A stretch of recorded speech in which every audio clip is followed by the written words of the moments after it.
नमः श्रीवर्धमानाय निर्धूतकलिलात्मने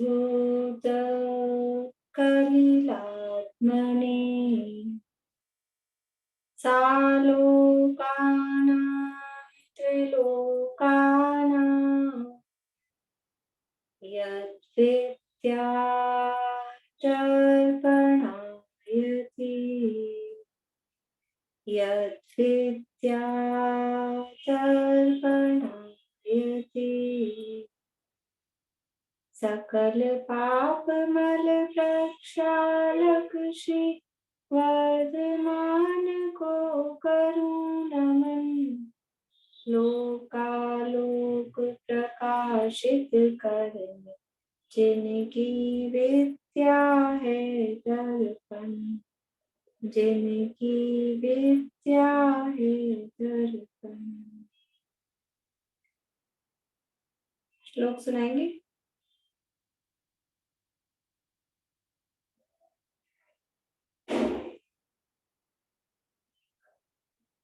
चलिए नेहा जी आप पढ़िए, देख के पढ़िए।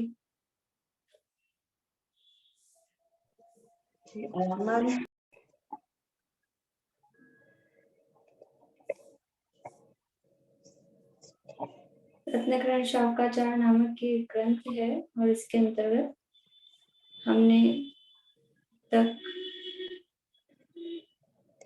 सम्यक दर्शन की प्राप्ति के स्वरूप की चर्चा यहाँ चल रही है। मोक्ष मार्ग जो धर्म है उस धर्म के स्वरूप की चर्चा चल रही है और वो धर्म है सम्यक दर्शन ज्ञान चारित्र रूप। उसमें से सम्यक दर्शन की चर्चा यहाँ चल रही है। और सम्यक दर्शन किसे कहा? रत्नकरण शाकाचार में सम्यक दर्शन किसे कहा?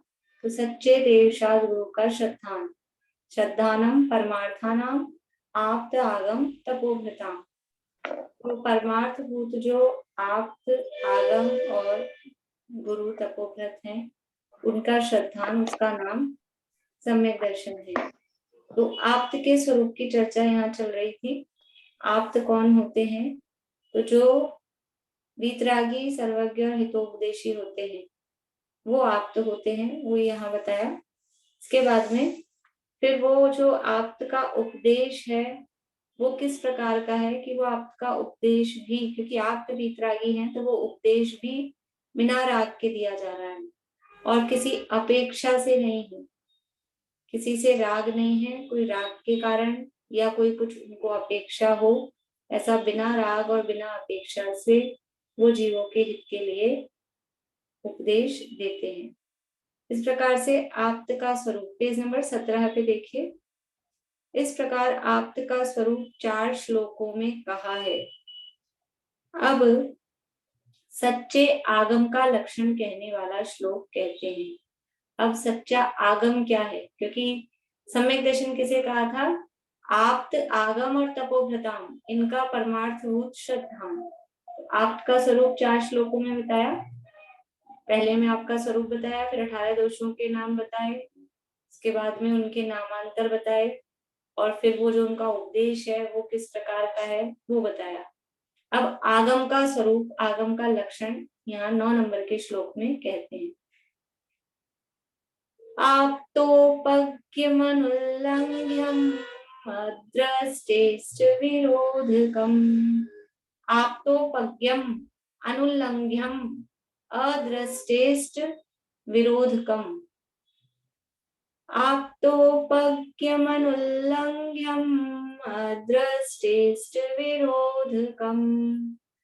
तत्वोपदेशकृत् सार्वम् शास्त्रं का पथघट्टनम्। आप्तोपज्ञमनुल्लंघ्यम् अद्रष्टेश्च विरोधकम्। तत्वोपदेशकृत् सार्वम् शास्त्रं का पथघट्टनम्। आप्तोपज्ञ, आप्त के द्वारा कहा गया। आप्तोपज्ञ, आप्त के द्वारा कहा गया। आप्त यानी आपका स्वरूप पीछे बता दिया 4 श्लोकों में। वितरागी सर्वज्ञ हितोपदेशी परमात्मा के द्वारा कहा गया। और अनुल्लंघ्यम, जिसका किसी के द्वारा उल्लंघन नहीं किया जा सके, जो अनुल्लंघ्य है। उल्लंघन मतलब कि जिसमें किसी को विरोध नहीं हो सके, जिसका कोई काट नहीं कर सके। उल्लंघन का मतलब है जिसको लांघना, उसका तोड़ देना, उसका काट कर देना, उसका विरोध कर देना। तो जो किसी के भी द्वारा उल्लंघन नहीं किया जा सके। और यहाँ वो जो दूसरी टीका है, संस्कृत टीका, उसमें तो लिखा है इंद्र के द्वारा भी इसका उल्लंघन नहीं किया जा सके। यहाँ दिया है वादी प्रतिवादी के द्वारा, यानी आपने कोई तर्क दिया, आपने कोई बात की और दूसरा हमने उसका दूसरे तर्क से उसका खंडन कर दिया, तो हमने उसका उल्लंघन कर दिया। लेकिन जो आगम है, उस आगम का कोई उल्लंघन नहीं कर सकता, मतलब किसी के भी द्वारा उसका विरोध, उसका खंडन नहीं किया जा सकता। इसका मतलब है अनुल्लंघ्यम। आप्त के द्वारा वितरागी सर्वज्ञ हितोपदेशी परमात्मा के द्वारा कहा गया, और जिसका किसी के भी द्वारा उल्लंघन नहीं किया जा सके, जिसको किसी के भी द्वारा विरोध तो अगले में दे रहे हैं शब्द, इसलिए उल्लंघन का मतलब है कि जिसको खंडन नहीं किया जा सके, जिसको काटा नहीं जा सके किसी भी तर्क वितर्क के द्वारा, अनुल्लंघ्यम। फिर है अदृष्टेष्ट विरोधकम। ये जो शब्द है दृष्ट इष्ट विरोधकम दिख रहा है, लेकिन जो अ पहले लगा है ना, अदृष्ट इष्ट विरोधकम शब्द ये दिख रहा है, लेकिन एक्चुअल में इसका अर्थ कैसे है? दृष्ट इष्ट अविरोधकम, यानी दृष्ट के द्वारा, इष्ट के द्वारा जिसका विरोध नहीं किया जा सकता है। अदृष्टेष्ट विरोधकम। दृष्ट यानी प्रत्यक्ष, इष्ट यानी अनुमान किया, मतलब अनुमान आदि जो भी परोक्ष प्रमाण है। यानी दो तरह के प्रमाण होते हैं, एक प्रत्यक्ष प्रमाण होता है, एक परोक्ष प्रमाण होता है। अभी तत्वार्थ सूत्र में आने वाली है चर्चा। प्रमाण का मतलब है जिसके द्वारा जाना जा सके, ज्ञान को प्रमाण कहते हैं। तो एक तो होता है प्रत्यक्ष, प्रत्यक्ष तो समझ में आता है, वो प्रत्यक्ष। और दूसरा होता है परोक्ष। परोक्ष का मतलब है जो सामने तो नहीं दिख रहा है, लेकिन अनुमान आदि के द्वारा जिसको जाना जा सकता है, वो भी प्रमाण होता है, सच्चा ज्ञान होता है। सच्चे ज्ञान को प्रमाण कहते हैं। तो आगम कैसा होना चाहिए? प्रत्यक्ष में ही विरोध ही नहीं हो, सामने के सामने कोई ऐसा कहे, कोई लिख दे ग्रंथ में अग्नि ठंडी होती है, ऐसा लिख दे, तो ये प्रत्यक्ष से ही विरोध है, क्योंकि साफ साफ दिखता है अग्नि गर्म होती है, ठंडी दिखती ही नहीं है। तो ऐसा वो विरोध नहीं आना चाहिए प्रत्यक्ष से।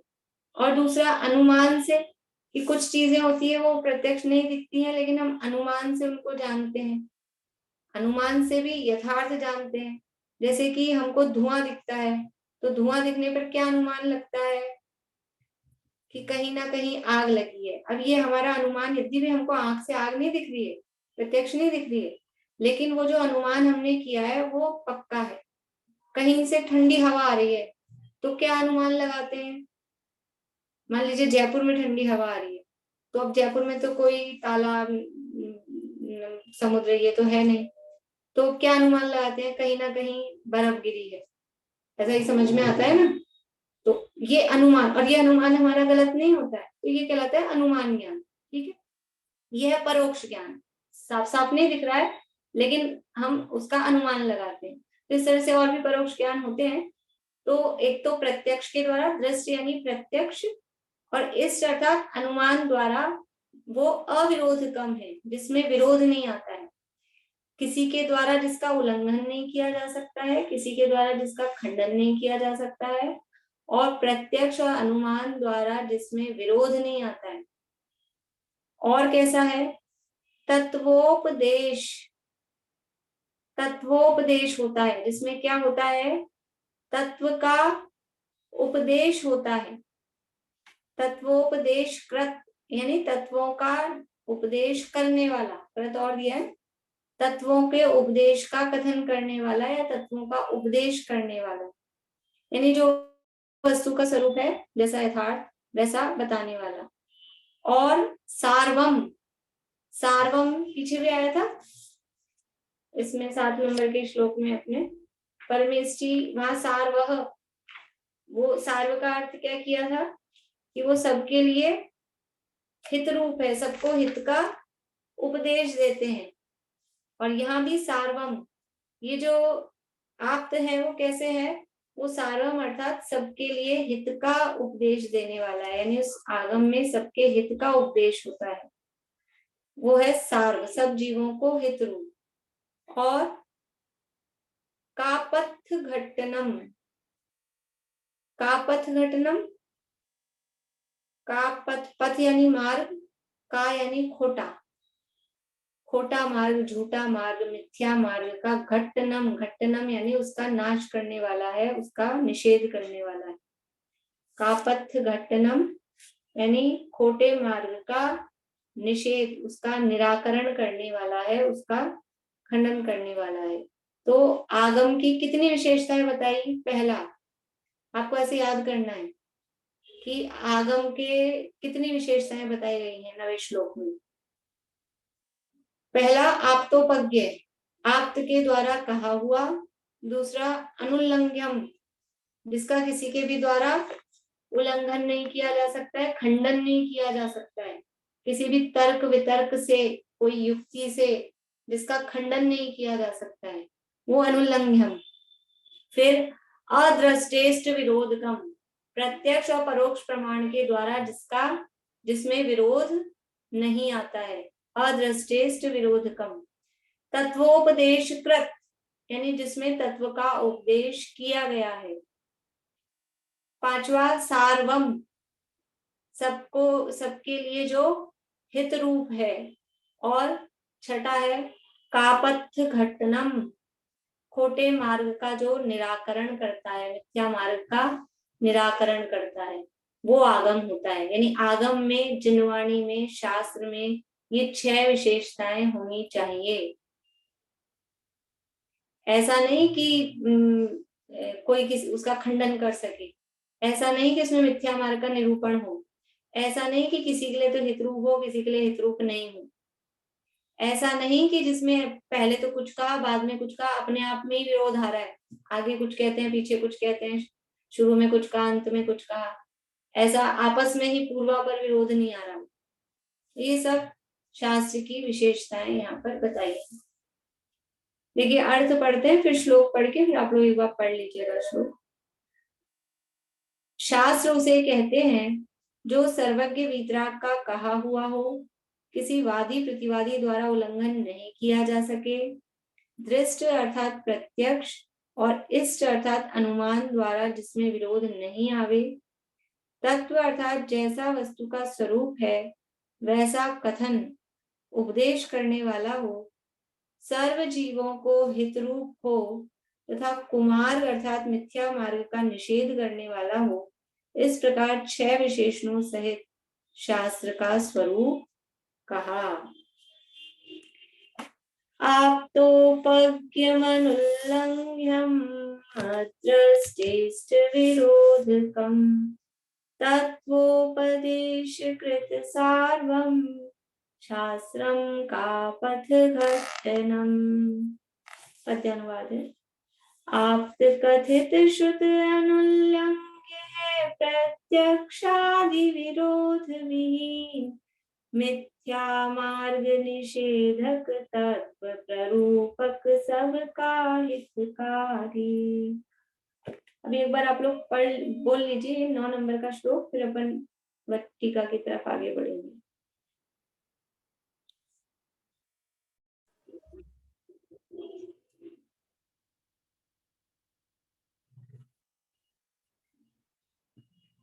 देखिए शास्त्र का स्वरूप यहाँ बता रहे हैं। यहाँ ऐसा अभिप्राय जानना, अर्थ के नीचे 17 नंबर पेज, यहाँ ऐसा अभिप्राय जानना कि वर्तमान में काल दोष के निमित्त से मिथ्या मार्गी बहुत उत्पन्न हुए हैं, जिन्होंने अपना अभिमान और विषय कषायों का पोषण करने के लिए अनेक खोटे उपदेश देने वाले शास्त्र रचकर जगत को सच्चे धर्म मार्ग से भ्रष्ट कर दिया है। ये वर्तमान में अभी क्या कहें, मतलब काल का दोष कहते हैं, निमित्त का कथन है, पर जीवों के परिणाम ही ऐसे हैं कि बहुत ही मिथ्या मार्गी यानी खोटे मार्ग पर चलने वाले, सही जो सत्य वस्तु स्वरूप को बताने वाला जो धर्म है, सत्य वस्तु स्वरूप का जो कथन करने वाला, उसका निरूपण करने वाला जो मार्ग है, उस पर तो नहीं चलते हैं। खोटे मार्ग पर चलने वाले वो लोग बहुत हैं, और उन्होंने अपना अभिमान यानी कषाय और विषयों का पोषण करने के लिए अनेक खोटे उपदेश देने वाले शास्त्र रचकर जगत को सच्चे धर्म मार्ग से भ्रष्ट कर दिया है। क्यों नहीं चलते हैं जी सत्य मार्ग पे? कि जिनको विषय कषायों में आनंद आता है ना, तो सत्य मार्ग तो विषय कषायों का पोषक हो नहीं सकता है। सत्य मार्ग तो विषय कषायों का निषेध करने वाला होगा। पर जिनको विषय कषायों में ही रस, उन्हीं में आसक्ति है, तो वो जैसे भी अपने विषयों का पोषण होए वो चाहते हैं, तो वो कुछ ऐसा निकालते हैं कि जिससे विषयों का पोषण होता रहे। इसलिए जो सच्चे मार्ग है उसका तो उपदेश करते नहीं है, और अलग ही कोई नया ही रास्ता। और फिर क्या होता है, फिर लोग उसको क्यों मानते हैं कि दुनिया भी ऐसी, वो भी विषय कषाय ही चाहती है। अनादि काल से जीव विषय कषायों में लीन रहा और बस उसी में मस्त रहा, वही दिखता है, उसके अलावा दूसरा कुछ दिखता ही नहीं है, सच्चा सुख कभी प्राप्त किया ही नहीं। तो उसी में, उसी को भोग भोग के उन्हीं का पोषण करके सुख मानता है, और वही सब चाहते हैं। संसार में क्या चाहते हैं सब? वही चाहते हैं विषय कषाय। तो जो विषय कषाय वाला मार्ग बताए वो जल्दी सब अपना लेते हैं। भाई अपने को कहीं जाना हो तो रास्ते बता रहे हो, तो जो आराम वाला रास्ता होगा वो चुनना चाहेगा व्यक्ति। तो विषय कषायों में आराम आराम लगता है, आराम है नहीं, आराम लगता है जीव को, क्योंकि वो अनादि का अभ्यास उसी का है ना, तो वो लगता है कि ये आराम का मार्ग है। वास्तव में वो आराम तो है ही नहीं, आराम की गंध भी नहीं है, सुख की गंध भी नहीं है।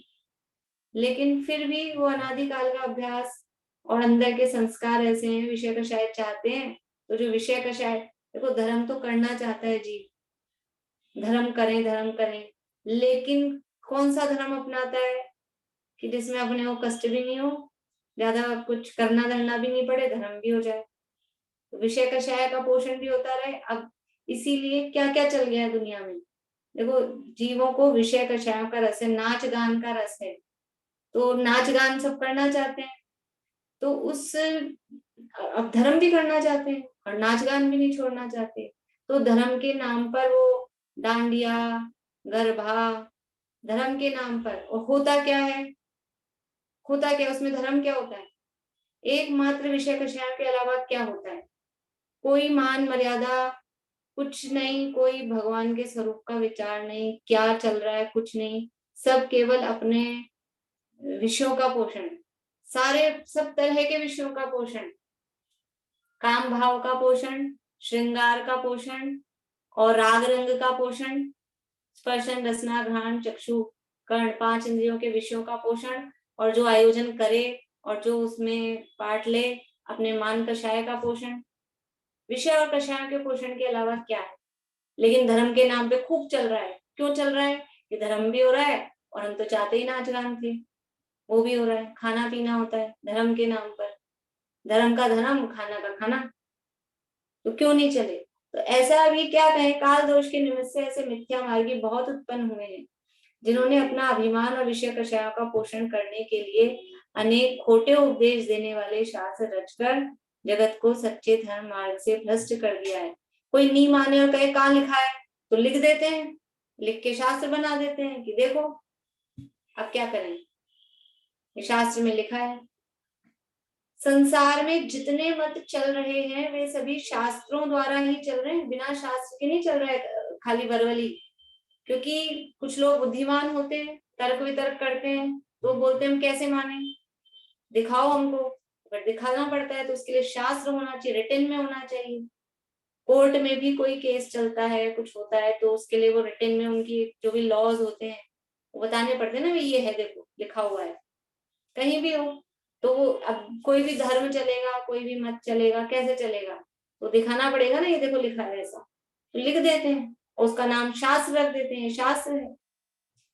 ऐसे खूब खोटे शास्त्र चले हैं, क्योंकि बिना शास्त्रों के द्वारा कोई मत नहीं चलता है, कोई धर्म इस तरह से चलता नहीं है, तो शास्त्रों के द्वारा ही चल रहा है। शास्त्र बिना कोई मत है ही नहीं।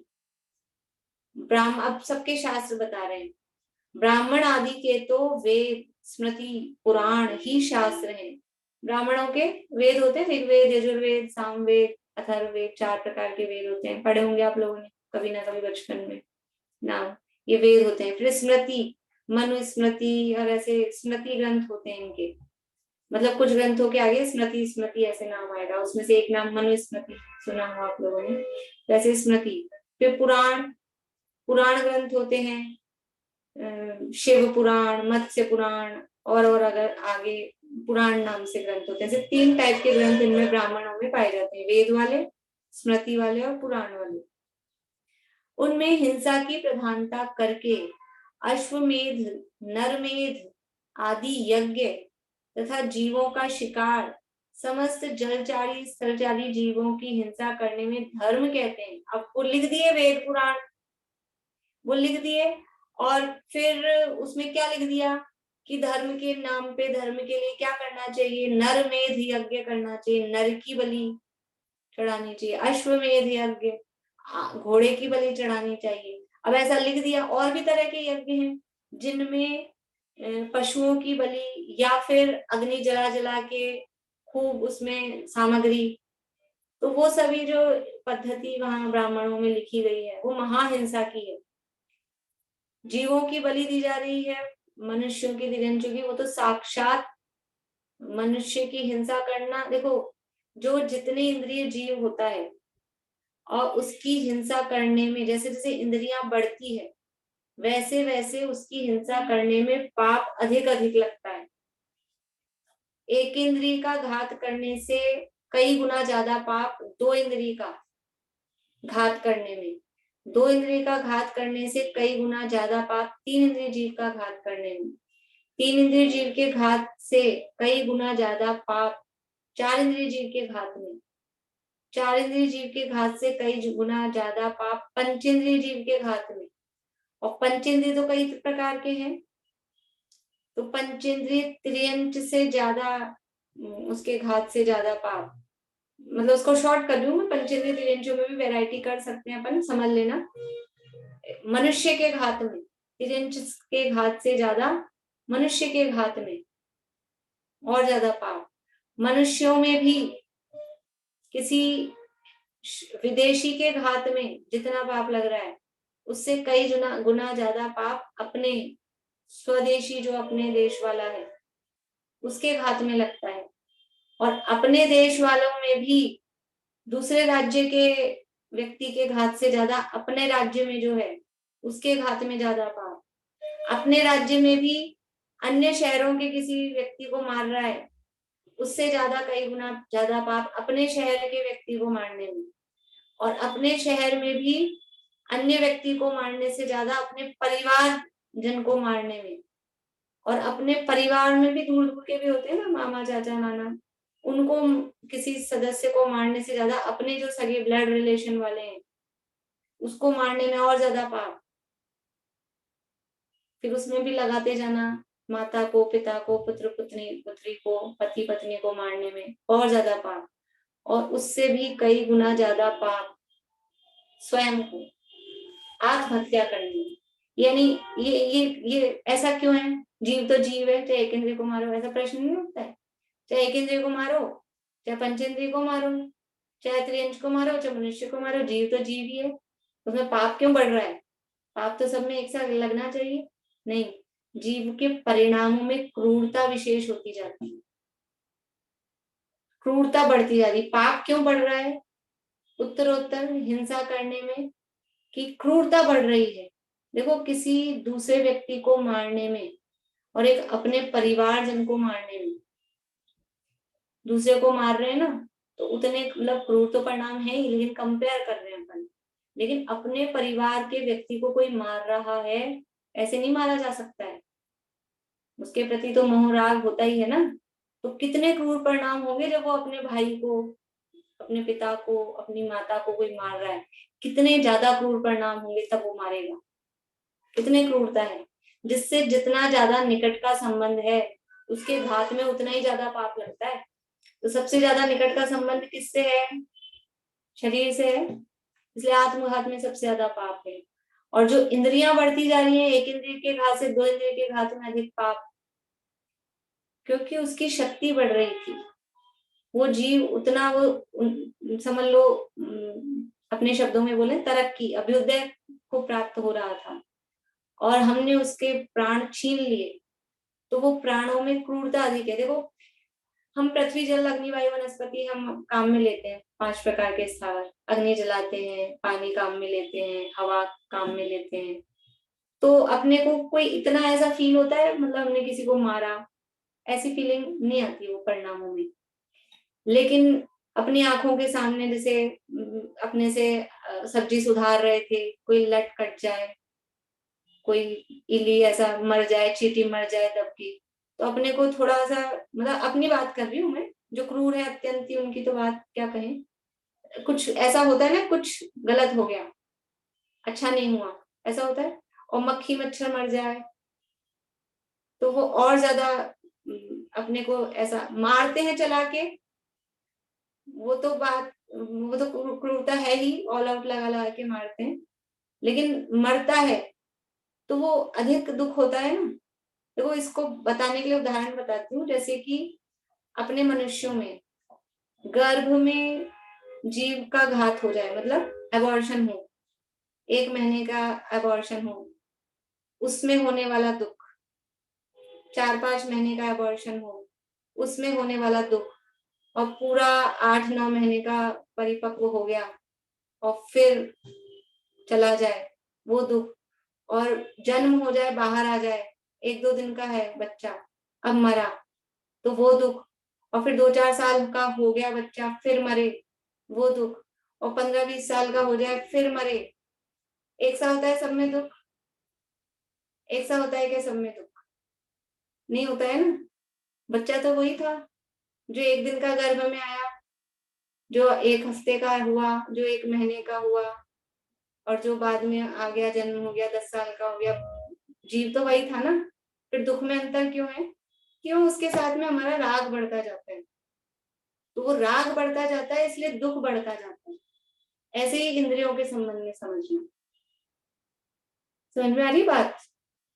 तो असली दुख किस चीज का है? जैसे असली दुख अकेले वो जीव मरा उसका नहीं है, उसके साथ जितना हमारा अटैचमेंट है, जितना राग है, उतना दुख है। इसलिए एक नियम बताती हूँ कई बार आपको, जहां जहां राग है वहां वहां दुख है, जिसको जिसको राग है उसको उसको दुख है, जितना जितना राग है उतना उतना दुख है, जब जब राग है तब तब दुख है। ये दुखी दुख की बात कर रहे हो आप, कुछ सुख की भी तो बात करो, कि जिसको जिसको ज्ञान है उसको उसको सुख है, जहां जहां ज्ञान है वहां वहां सुख है, जब जब ज्ञान है तब तब सुख है, जितना जितना ज्ञान है उतना उतना सुख है। राग दुख का कारण है, ज्ञान सुख का कारण है। तो जैसे राग जितना है उतना दुख है, वैसे ही जितने प्राण बढ़ते जाते हैं, यानी इंद्रियों का ना, इंद्रियां प्राण होती है, तो उस आधार पे उसकी हिंसा में भी पाप बढ़ता जाता है। समझ तो अपन ये रहे थे कि जितने जितने जीव के प्राण बढ़ते जाते हैं, इंद्रियां बढ़ती जाती हैं, उतने उसके घात में उतना उतना पाप बढ़ता जाता है। तो यहाँ जो ये कहा कि वो यज्ञ करना चाहिए, अश्वमेध, नरमेध, और फिर बलि चढ़ा चढ़ा के, तो वो जीवों के घात में हिंसा होती है, उतना वो पाप का उपदेश दिया जा रहा है। वो शास्त्रों में वहां समस्त जलचारी स्थलचारी जीवों की हिंसा करने में धर्म कह रहे हैं। हिंसा में धर्म हो सकता है? किसी जीव को दुखी करके क्या हम सुखी हो सकते हैं? धर्म मतलब सुखी होने का उपाय। धर्म तो उसका नाम है जो अंदर भी है भावनाओं की, सभी जीव सुखी हो। ये तो अन्य मतों में भी ये तो श्लोक चलता है ना, सर्वे भवन्तु सुखिनः, सर्वे सन्तु निरामया, सर्वे भद्राणि पश्यन्तु माँ कश्चित् दुःखभाग् भवेत्। संस्कृत में श्लोक चलते हैं इस तरह के। तो सब भावना ये बातें कि संसार के सभी जीव सुखी हूं, लेकिन भावना भाते हुए भी फिर वो जीवों को दुखी कर रहे हैं। ऐसा कैसा धर्म है? तो ये सब खोटे चल रहे हैं। बोलिए भारती आंटी। ये अभी आपने जो एग्जाम्पल दिया ना कि गर्भ में बच्चा 1 महीने का हो और जो बड़ा होते होते, उसको इंद्रिय, एक इंद्रिय जीव और 2 इंद्रिय में कैसे गठित किया? जैसे एक इंद्रिय जीव से हमको कम राग है, 2 इंद्रिय से ज्यादा राग। नहीं, राग नहीं, वो तो उदाहरण तो राग का कहा था। ऐसे ही जैसे जैसे राग जब तक जैसे बढ़ रहा है वैसे दुख बढ़ रहा है, वैसे ही जहां जहां प्राण बढ़ रहे हैं वहां जीवों के घात में, अच्छा, ठीक। वहां दुख नहीं है, वहां तो पाप बढ़ रहा है। जैसे यहाँ राग बढ़ रहा है तो दुख बढ़ रहा है, वैसे ही वहां प्राण बढ़ रहे हैं तो उनके घात में होने वाला पाप बढ़ रहा है। जितने जितने जिस जीव के प्राण अधिक हैं, प्राण समझ में आ रहा है, इंद्रियां एक प्राण है, 10 प्राण कहे जाते हैं व्यवहार से। तिक्काले चतुपाणा इंद्रिय बल माऊ आण पाणो यह व्यवहारा सो जीवो निच्चरण दोदु चेतना जस्य। यानी 5 इंद्रियां, मन वचन काय आयु और श्वासोच्छ्वास, ये जीव के व्यवहार से 10 प्राण कहे जाते हैं। ये 10 प्राणों से जीव जीता है व्यवहार में। इंद्रियां नष्ट कर दी जाए। पुराने जमाने में, वैसे मुझे बताना नहीं चाहिए, लेकिन आत्महत्या करने के लिए क्या करते थे जी लोग? जैसे होती थी ना, जौहर वगैरह करती थी स्त्रियां, तो वो आग में कूद जाती थी। कुछ मान लीजिए कभी ऐसा हुआ कि कोई आक्रमण कर रहा है किसी रानी पर, स्त्रियों पर, तो वो क्या करती थी, अपनी जीभ काट लेती थी। तो ये जीभ यानी ये रसना इंद्रिय ना, वो कुछ थोड़ा आगे से कटे तो नहीं, पर थोड़ा एक सेंसिटिव जो पॉइंट होता है वहां से यदि वो छिन्न होती है, नष्ट होती है, तो प्राण चले जाते हैं। तो ये इंद्रिय है ना, तो ऐसे इंद्रियों को नष्ट होने से प्राण चले जाते हैं। ये प्राण कहा जाता है व्यवहार से, इनके माध्यम से जीव जीवित है। इसी तरह से और भी अंग जो होते हैं इंद्रियों के प्रतीक के रूप में, तो पर्टिकुलर कोई सेंसिटिव पॉइंट से यदि वो नष्ट खंडित हो जाए तो जीवित नहीं रहता है। आयु खत्म हो जाए, श्वासोच्छ्वास रुक जाए, गला घोट दिया, नाक बंद कर दी, तो मर जाता है। तो ये श्वासोच्छ्वास प्राण है, तो ये प्राण कहे जाते हैं व्यवहार से। तो जितने जितने प्राण, इंद्रियां वो प्राण है, तो प्राण बढ़ रहे हैं तो उस जीव के घात में पाप भी उतना बढ़ता है, जितने जिस जीव के प्राण अधिक हैं। एक इंद्रिय के पास एक ही इंद्रिय है, एक काया है, आयु है और श्वासोच्छ्वास है, केवल 4 प्राण है। और 2 इंद्रिय के पास कितने प्राण है सुनीता आंटी? 2 इंद्रिय के पास कितने प्राण है? 2 इंद्रिय के पास 5 है ना, एक रसना इंद्रिय और बढ़ गई। बस 5 ही? नहीं, चलो 6 हो जाएगी। अब 6 हो गए मेरे बोलते, पक्का बताओ छठा क्या आयु, पड़ेगा? आयु श्वासोच्छ्वास, काय बल और वचन बल। आयु श्वासोच्छ्वास काय बल आयु बल। आयु बल, आयु, आयु तो बता दिया ना। आयु। अरे इंद्रियां तो बताओ, इंद्रियां तो बताई नहीं। इंद्रिय रसना इंद्रिय और स्पर्शन इंद्रिय। उल्टे क्यों चलते हो आप? चलो ठीक है, स्पर्शन इंद्रिय, रसना इंद्रिय, 2 इंद्रिय। काय बल और वचन बल, ये 2 बल। आयु और श्वासोच्छ्वास, 2 इंद्रिय के 6 प्राण हो जाते हैं, एक इंद्रिय के 4 ही प्राण है। जब इंद्रिय रसना बढ़ रही है तो उसके साथ में वचन भी बढ़ता है। वचन की शक्ति रसना के माध्यम से आती है, तो रसना इंद्रिय बढ़ी तो एक बल, वचन बल भी बढ़ा। एक इंद्रिय के 4 प्राण, 2 इंद्रिय के 6 प्राण, 3 इंद्रिय के 7 प्राण, 4 इंद्रिय के 8 प्राण, असंगी पंचेंद्रिय के 9 प्राण और संगी पंचेंद्रिय के 10 प्राण। इस तरह से प्राण बढ़ते जाते हैं तो उसके घात में होने वाली हिंसा भी बढ़ती जाती है, पाप भी बढ़ता जाता है।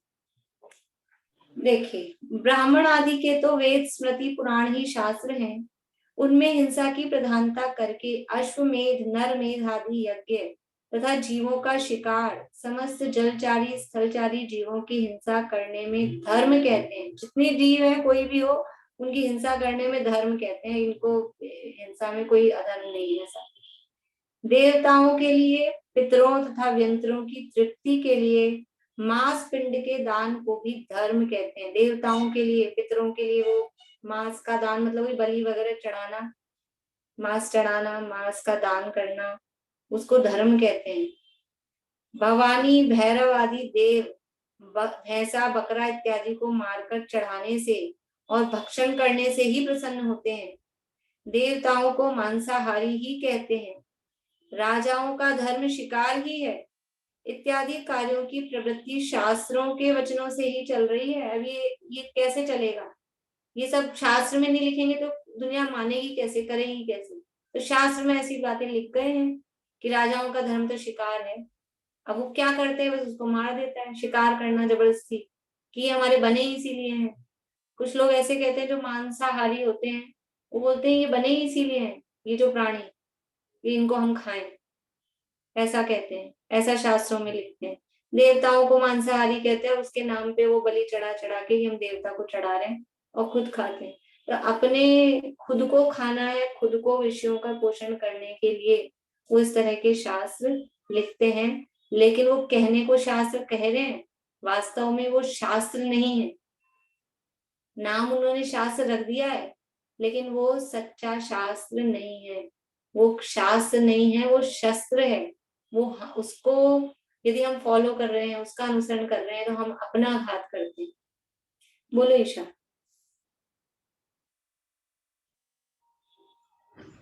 जैसे जीभ का बताया आपने, वैसे पांचों इंद्रियों को किसी एक पॉइंट तक करें तो उससे प्राण चले जाते हैं। हाँ, जो भी सेंसिटिव पॉइंट होता है ना, सेंसिटिव पॉइंट। समझ नहीं आया मेरे को। जैसे एक्सीडेंट हुआ, कुछ हुआ, पूरी आंख डैमेज हो गई, लेकिन इंसान मरता थोड़ी है उससे। देखो, आंख में स्पर्शन इंद्रिय के संबंध में है ऐसा। स्पर्शन इंद्रिय में वो सेंसिटिव पॉइंट जहाँ होता है, अगर उसका घात हो जाए तो इंसान मर जाता है। आंख कान में भी है वो, समझ लो वो ये सब इससे कनेक्टेड हैं, तो उसमें ऐसा इतना नहीं भी होता हो। लेकिन अगर मतलब इंद्रियों से प्राण अगर पूरा मर भी नहीं रहा है, तो भी वो भाव मरण तो उसका हो ही जाता है।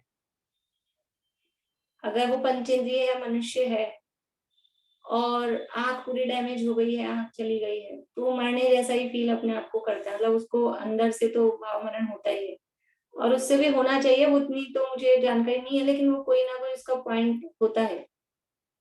डैमेज इसलिए बाहर से दिखती है जो डैमेज, लेकिन अंदर जो है ना उसकी निवृत्ति, मतलब द्रव्य इंद्रिय में जो, देखने की शक्ति। हाँ, वहां अगर हो जाए तो वो खत्म होता है। बोलिए इसीलिए इंद्रियों को कविता। भी हाँ। प्राण में लिया है। हम्म। इसीलिए इंद्रियां भी प्राण में, हाँ, पांचों इंद्रियों को प्राण इतना में। भी प्राण है, बिल्कुल। 10 इंद्रियों, 10 प्राणों में से एक भी कोई प्राण चला जाए तो इंसान मर जाता है क्या? 10 प्राण है। देखो, 10 प्राणों में से, इसीलिए 10 प्राणों में से मुख्य प्राण तो आयु प्राण है, 10 में से भी। और अगर आयु प्राण खत्म होता है तो फिर उसके साथ में बाहर में दूसरे प्राणों का भी निमित्त बनता है। और अगर आयु प्राण है तो फिर वो, जैसे अभी कह रहे हैं ना, आंख पूरी डैमेज होती हुई दिखती है, तो वो बाहर वाला प्राण भी फिर किसी ना किसी रूप में वो बचा हुआ होता है, तभी, मतलब अगर आयु बची है तो वो बचा रहता है। मुख्य जो अंतरंग प्राण है वो इंद्रिय प्राण है। शरीर को प्राण का, काया को, अब शरीर ही खत्म हो गया, ये तो इनमें क्या होता है, निमित्त निमित्त एक संबंध होता है। अगर शरीर पूरा डैमेज हो गया तो वो आयु को भी खत्म होना पड़ेगा। मतलब अकाल मरण वाली जो, उदीर्णा वाली जो परिस्थिति बनती है ना, आयु का अपकर्षण पूरा हो जाता है, तो वो होगा उसमें भी। इसलिए इनमें आपस में कोरिलेशन होता है, एक दूसरे से निमित्त निमित्त एक संबंध होता है। बोलिए कविता जी। जैसे अपन बोलते हैं कि सुसाइड करने वाले पर उसकी आयु आ जाती है ना, तो उसको दोष क्यों लगेगा? वो देखो, आयु आ जाती है, ठीक है, आयु आ गई, लेकिन भाव तो आपने किए ना। दोष आयु का नहीं लग रहा, आयु खत्म हो रही है कि नहीं। जो भी पाप पुण्य लगता है वो अपने परिणाम का लगता है, परिणाम से ही बंध है। तो उसने भाव तो अपने को मारने के किए, मरेगा तो आयु आने पर ही। कितने ही केस ऐसे होते हैं आत्महत्या का प्रयास करते हैं, नहीं मर पाते। हाँ तो उस उल्टा तो कानून की तरफ से, गवर्नमेंट की तरफ से भी उसको सजा मिलती है। आत्महत्या अपराध है, अगर वो बच जाए तो सजा और मिलेगी। हाँ क्यों? क्योंकि उसने परिणाम अपने आप को मारने के किए हैं। पर आयु खत्म हो जा, अब उसने परिणाम किया और आयु खत्म होनी थी, हो गई तो ठीक है। लेकिन उसने परिणाम किए और आयु नहीं खत्म हुई, तो भी परिणाम तो उसने किए ना, उसको फल लगना चाहिए कि नहीं। मैंने आपको मारने का भाव किया, गोली चलाई आपको मारने के लिए, ठीक है। अब आपकी आयु बाकी थी, आपको गोली नहीं लगी, या गोली लग के भी आप बच गए, नहीं मरे, तो भी गवर्नमेंट मुझे सजा देगी कि नहीं? देगी। काम तो मैंने वही किया था ना, चाहती तो वही थी ना। तो आत्महत्या करने वाला वो भाव तो उसके यही है ना कि मैं मर जाऊं, और मरने के लिए उसने काम किया था, मर नहीं पाया वो एक अलग बात है। तो आयु पूरी होती नहीं होती है, आयु बच्चे है अधिक है तो नहीं मरेगा, लेकिन पाप तो बराबर पूरा लग गया। प्राणी मरे या ना मरे, वो हिंसा तो अपने भावों से हो ही जाती है।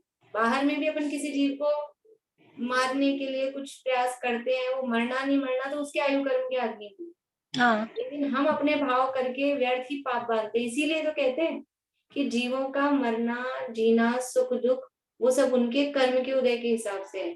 हम उनको मारने का परिणाम करके, उनको दुखी करने का परिणाम करके व्यर्थ ही पाप बांधते हैं। उनको बचाने का, सुखी करने का भाव करके जो ऐसा भाव करता है वो पुण्य बांध लेता है। बिल्कुल। इसलिए वो जो भी पुण्य पाप यानी कर्म जो भी बंध रहे हैं वो अपने भावों के हिसाब से। इसलिए ये सब जो भी प्रवृत्ति है हिंसा, यानी इस पूरे पैराग्राफ का कंक्लूजन क्या है कि हिंसा में धर्म नहीं है, लेकिन फिर भी जीवों ने, कुछ लोगों ने अपना धर्म चलाने के लिए, अपना विषय कषाय चलाने के लिए हिंसा को धर्म बता के शास्त्रों में लिख दिया कि ये हिंसा करना धर्म है। तो ऐसे कोई वो शास्त्र, वो सच्चे शास्त्र नहीं है, ये हमको खुद को निर्णय करना पड़ेगा। इसलिए कहा कि वो आप्त के द्वारा कहा गया हो, किसी के द्वारा उसका उल्लंघन नहीं किया जा सके। अब आप हिंसा में धर्म बता रहे हो तो दूसरा उसका कोई करेगा ना खंडन, ये कैसा धर्म, दूसरे को दुखी करने में कौन सा धर्म, इसका खंडन किया जा सकता है। इसलिए ये सच्चा धर्म या सच्चे शास्त्र नहीं हो सकते। आगे, हरि हर ब्रह्मा आदि भगवान है, परमेश्वर है, ऐसा कह करके हरि को तो निरंतर ग्वालों की स्त्रियों में आसक्त होकर बांसुरी बजाना, नाचना तथा गोवर्धन अहीर को मारकर उसकी स्त्री हरण करना, अनेक न्याय अन्याय की लीला करने वाला कहते हैं।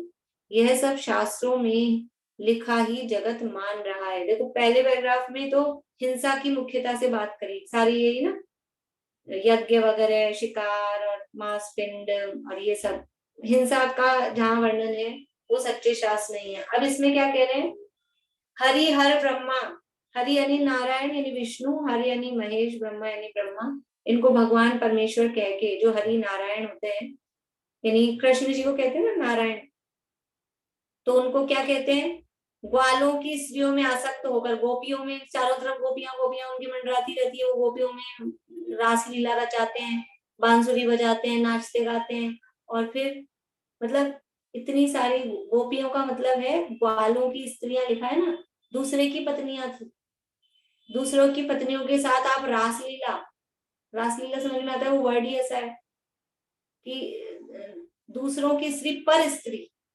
पर स्त्री के साथ रमण करना, ये क्या है, इसको क्या कहा जाएगा? दुनिया में कोई भी समझदार व्यक्ति उसको अच्छा काम कहेगा क्या? लेकिन आप जिसको भगवान का नाम दे रहे हो, भगवान कह रहे हो, और वो ही आपके भगवान ही ये काम करा रहे हो, क्यों? क्योंकि खुद को ये काम करने ना, तो भगवान के नाम पे शास्त्रों में ये काम तो भगवान ने भी किया था, वही रासलीला पर स्त्रियों के साथ करते, तो अपन करें तो क्या दिक्कत है? तो विषयों का पोषण करने के लिए, जिसको हिंसा में आनंद आ रहा था, हिंसा करनी थी, उसने हिंसा वाले शास्त्र में बता दिए। जिसको इस तरह के विषयों का पोषण करना था, पर स्त्रियों के साथ रमण करना था, उसने भगवान को भी, वो भी रासलीला रचाते हैं तो अपन भी रचाओ। और इसीलिए बस वो माहौल बना के, ये क्या चलता है, डांडिया अंडिया के नाम पे रासलीलाएं चलती हैं। क्या होता है, वो ब्रह्मचर्य के पालन होते हैं उनमें, कोई ब्रह्मचर्य से रहता है? ब्रह्मचर्य तो दुनिया में पता ही नहीं कहाँ गया। तो ये सब स्त्रियों में आसक्त होकर ये सारे काम, बांसुरी बजाना, नाचना, और फिर गोवर्धन अहीर को मारकर उसकी स्त्री का, वो भी फिर पर स्त्री, किसी गोवर्धन नाम का कोई अहीर, उसकी स्त्री, उसको मार के अब उसकी स्त्री को हरण करके लिया है। ये अनेक न्याय, इतना तो रावण भी बुरा मतलब उसने परस्त्री का हरण किया लेकिन अपनी प्रतिज्ञा का पालन किया। और ये तो परस्त्रियों को उठा उठा के परस्त्रियों के साथ रासलीला करके कहते हैं, और शास्त्रों में लिखा है उस नाम पे भी धर्म, ये तो धर्म हो रहा है, ये हम धर्म कर रहे हैं। तो ऐसे जहाँ जिन शास्त्रों में इस तरह के विषयों का पोषण हो, वो शास्त्र सच्चे शास्त्र नहीं हो सकते। ये यहाँ पर बताया। अभी तो ये सब पहले, अभी तो जो ऊपर कहा है ना, वो तो आगे बताएंगे बाद में। अभी तो क्या खोटे शास्त्र हैं, क्या क्या चल रहा है दुनिया में, अभी तो पहले वो बता रहे हैं। फिर जो भगवान के द्वारा क्या कहा गया है, क्या है शास्त्र का असली स्वरूप, वो आगे बताएंगे और करेंगे आगे, फिर कल करेंगे चर्चा, भी समय हो गया, यही पूरा करें। प्रश्न है किसी को?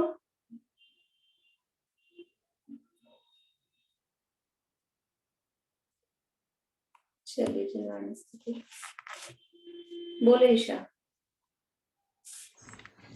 ये और कास्ट के जो शास्त्रों के बारे में भाभी इसमें लिखा है, तो इसके भी ज्ञाता थे हमारे ही बिल्कुल आचार्य। बिल्कुल, सारे शास्त्र मतलब उनके देखो, पहले की ज्यादा और चीजें नहीं चलती थी, ये मतलब अभी जो दुनिया में विषय का जितने ये चलते हैं ना, और ये तो साधन थे नहीं, तो विद्वानों में शास्त्रार्थ होते थे। और कास्ट के भी पढ़ लेते थे। हाँ, तो वो अपने ही पढ़ते थे, अपन उनके पढ़ते थे, अपने जो भी आचार्य आदि होते थे, और फिर उसके आधार पे, और फिर दिखता था दुनिया में वही वही, क्योंकि धर्म चलता था। अभी तो विषय विषय चलते हैं, धर्म तो बहुत कम है। तो धर्म के नाम पे जो जो चल रहा है वो दिखता था सामने, और फिर उनके शास्त्रों में क्या चल रहा है तो वो शास्त्र दिखाई देते थे, तो शास्त्रों को पढ़ते थे। बिना पढ़े तो कैसे खंडन करें, इसलिए भी पढ़ते थे। देखो अकलंक निकलंक की कहानी सुनी आप लोगों ने, कि वो वहां बचपन में छोटे थे जब बौद्धों के वहां पढ़ने गए। क्यों पढ़ने गए? दो कारण थे उसके। एक तो पहले शिक्षा के केंद्र बौद्ध में ही होते थे, मतलब बौद्धों ने खोल रखे थे समझ लो स्कूल वगैरह।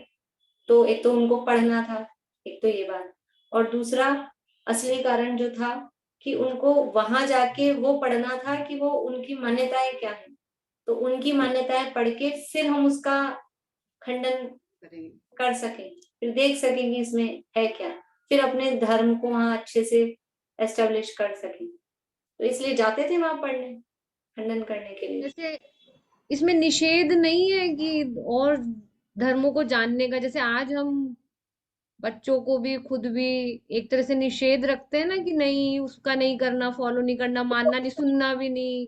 वो इसलिए कि अपन इतने पक्के नहीं है, अपने को तो अपने डिसीजन लेवल अपना है ही नहीं, तो हम तो जिधर सुनते हैं उधर ही फ्लो में बह जाते हैं, अपने को वही सही अच्छा लगने लगता है। हमारा कुछ इस तरह से होता है कि बस जो वो सामने वाला जो सुना रहा है, हाँ ये सही कह रहा है।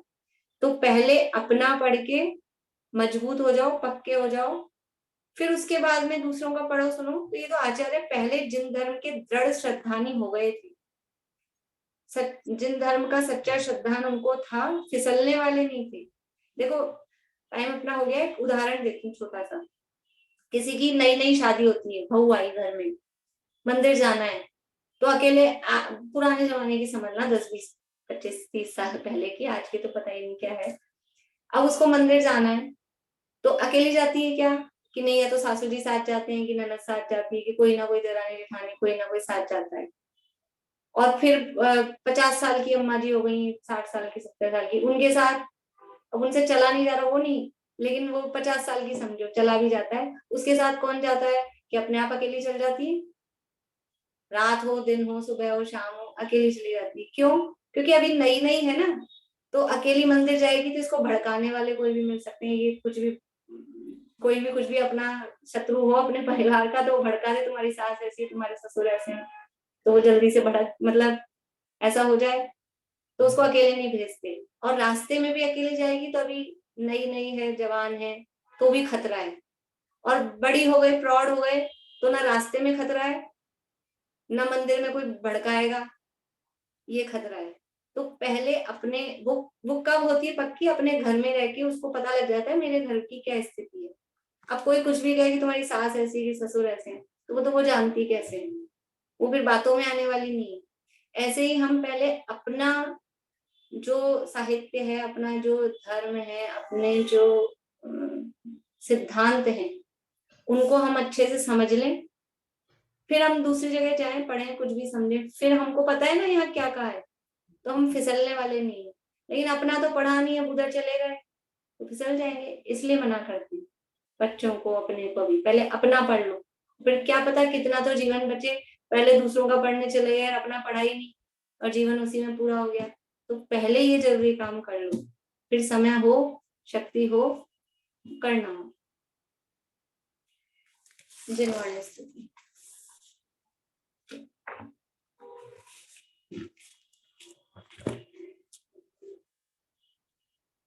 या जग मंदिर में अनिवार्य ज्ञान तिरछयो अति भारी, श्री जिनकी धुन दीप शिखा, समझो नहीं होत प्रकाशन हारी, तो किस भांति पदारथ पाती, कहाँ रहते रहते अविचारी, या विधि संत कहे धनी है जिनवैन बड़े उपकार।